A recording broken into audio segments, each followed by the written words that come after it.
Salam sejahtera, hari ini kita akan membincangkan mengenai seni bina Islam di India. Seni bina bermaksud bidang seni untuk mendirikan bangunan, reka bentuk dan reka letak yang dibina oleh manusia. Islam pula melihat seni sebahagian daripada yang dicetuskan oleh sekelompok manusia yang mempunyai fitrah semula jadi yang boleh memberi ketenangan kepada hati dan fikiran. Oleh yang demikian, seni bina amat penting dalam memperlihatkan kegemilangan sesuatu ketamadunan. Hal ini dapat dilihat semasa pemerintahan kerajaan Mughal di India. Ciri-ciri seni bina Islam di India yang pertama ialah berkonsepkan kubah.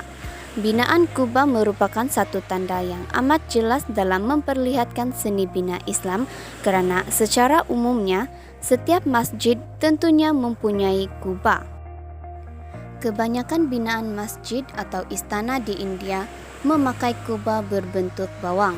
Contohnya dalam Masjid Jama di Delhi dan Masjid 8 Mutiara di Agra menggambarkan seni bina berbentuk kubah, gaya Parsi dan gaya tempatan. Ini menunjukkan bahwa konsep kubah merupakan salah satu ciri dalam seni bina Islam di India.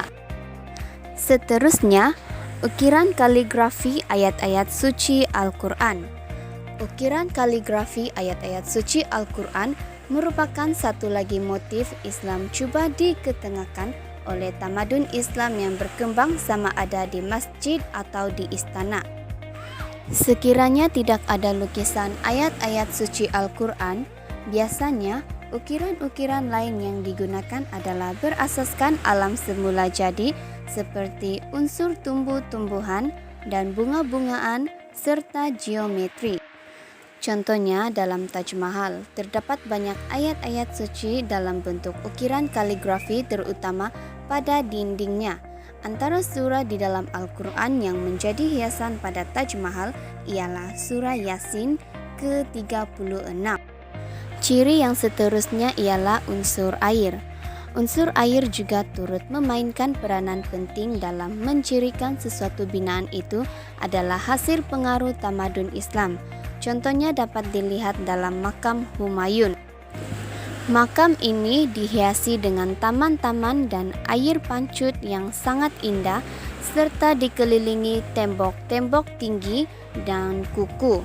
Taman ini diilhamkan daripada taman di dalam syurga seperti yang digambarkan dalam Al-Quran. Taman ini dibahagikan kepada dua sumber air. Setiap empat segi tersebut bersambung antara satu dengan yang lain dan dialiri oleh air yang mengalir. Ciri yang keempat ialah menara. Menara pada tujuan awalnya dibina sebagai tempat muezzin melaungkan azan. Contohnya di Taj Mahal. Kubahnya berbentuk oktagon dan berkedudukan dalam paksi simetri yang dibina di atas podium atau pentas atau batu marmar putih besar yang diapit oleh 4 menara meruncing. Selain itu, konsep menara dapat dilihat dalam kota merah yaitu Mutamanbur, Menara Melati, yaitu tempat tinggal Maharaja Shah Jahan yang dipenjarakan oleh anaknya Aurangzeb sehingga kemangkatan baginda. Ciri yang seterusnya ialah bahan binaan. Bahan binaan terdiri daripada batu dan kayu sebagai sumber asas. Kebanyakan sumber bahan binaan adalah mahal dan berkualiti seperti batu marmar dan batu merah.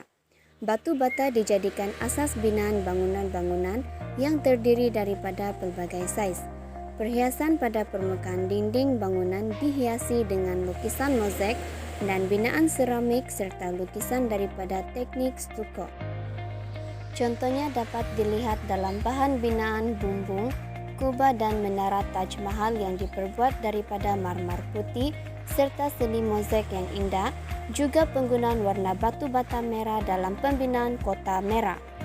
Ciri yang terakhir ialah taman bunga. Kebanyakan bangunan istana Kesultanan Mughal dihiasi taman-taman bunga yang indah.